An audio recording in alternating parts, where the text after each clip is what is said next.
named it the Novecento because the idea was to drive from Munich down to Como on a bike like this, where you need Autobahn, you need wind and weather protection, you want to go very small alpine roads, and you also want to go to the Como with a very small Italian roadside.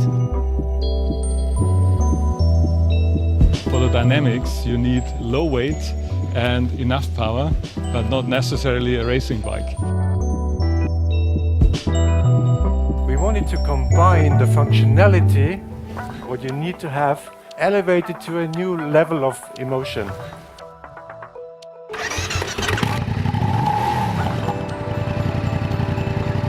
This is the world premiere. You guys are the first to see the concept Novecento. Please welcome Andy Martin. The front seat is good for single touring, and if you want to have a pillion rider, you add the pannier system. The luggage system, which is very innovative, can be hooked on and hooked off by the means of an electric magnet.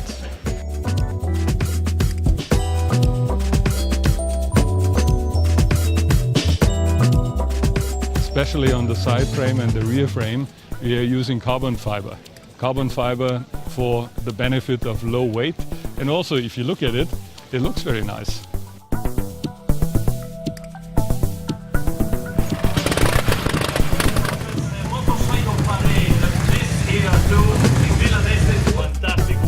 It combines actually the best of all the worlds, let's say sport bikes, adventure bikes and touring bikes. There you go, the wild one. Wow, thank you very much. Have a nice afternoon.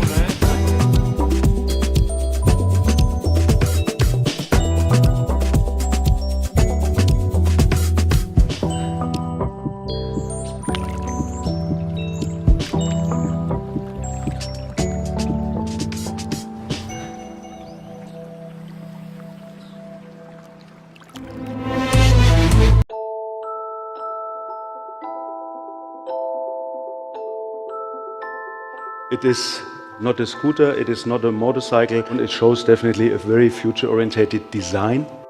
We call it our concept Link.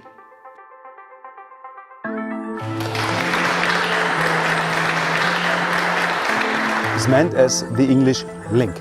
It connects human to machine, machine to another machine, and even cloth to the machine.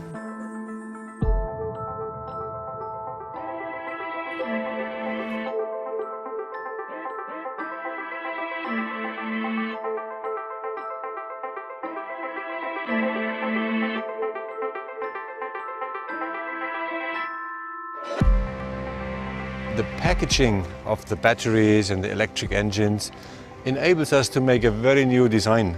The proportion is very new, the design is very new. You don't find a typical gesture on what forms dynamic on a normal motorbike, like these dropping lines and stuff. The vehicle has a very own kind of dynamic.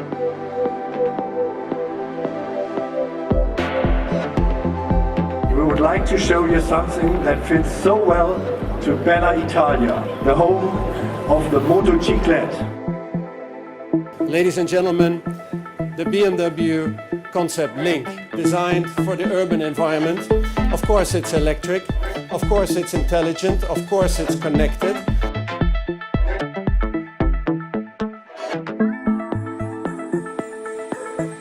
The packaging of the vehicle goes around the electronic infrastructure. So the battery goes into a very low position. It is used as sort of a footrest. Electric drive has to be close to the rear wheel. So this is what we do here.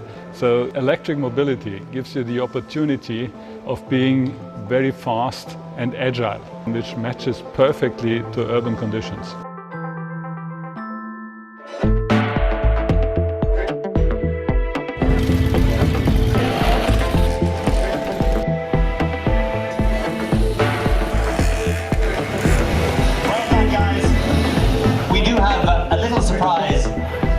Listen to the silence, ladies and gentlemen. Fabulous looking bike. I think 100 years is a very far time frame, I could imagine flying bikes even earlier than that, but at the same time, I think that people will still also have bikes that have two wheels and that ride on roads or in the dirt, because that's something that emotionally is so connecting you and the environment. It won't go away, definitely not.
What would the perfect motorcycle look like? It needs to be fast and agile and have what it takes to reach places where a car can't drive. Searching for my next project, I went to Enduro Park in Germany to meet up with the guys from BMW Motorrad. The BMW R1200 GS Adventure is our definition of a perfect motorcycle. Riding a bike is all about freedom. But the ultimate freedom is to go anywhere. I believe the GS Adventure is the right answer, the right tool to almost every challenge. To help us with this task, BMW Motorrad delivered a full-size motorcycle to our studio. This motorcycle is a perfect match with the Lego Technic family. But it could also be quite interesting to find out how the best motorcycle would look and function if we removed all limits. To rebuild the main model into a kind of future vision model was a tremendous cool idea. So Lego sent us several bags with exactly the same bits and pieces of the main model, and so our designers had a chance to be creative. From the beginning on, it was crystal clear that we had to respect the DNA of Lego Technic and BMW Motorrad. And it was quite a big challenge to all the designers who was involved. I was excited at the idea to build a concept bike. And with my friends Aurelia, we worked together to build it in Lego Technic. And he came up with a fantastic idea that we could present to BMW Motorrad back in Munich. To watch how they worked on this project was very, very interesting. They were actually bringing our Lego Technic model to life.